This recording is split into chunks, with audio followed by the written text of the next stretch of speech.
بسم اللہ الرحمن الرحیم۔ السلام علیکم دوستو۔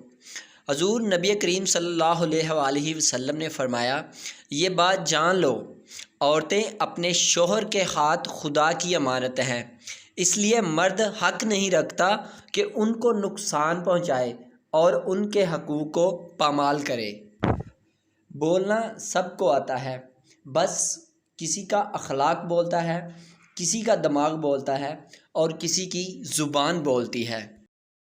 سب سے زیادہ تکلیف دہ لمحات وہ ہوتے ہیں جب آپ اپنی ذات سے زیادہ قیمتی چیز کو بچانے میں بے بس ہوں۔ انسان اکڑ کر ایک ٹیلے پر بھی نہیں جا سکتا، لیکن جھک کر کوہ ہمالیہ پر پہنچ جاتا ہے۔ جھکنا سیکھے تاکہ بلندی نصیب ہو۔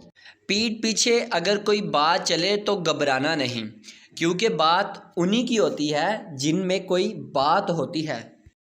سکھ اور دکھ اسی کی دین ہے، بس ہمارا رب یہ دیکھنا چاہتا ہے کہ سکھ میں تم کتنا شکر ادا کرتے ہو اور دکھ میں تم کتنا صبر کرتے ہو۔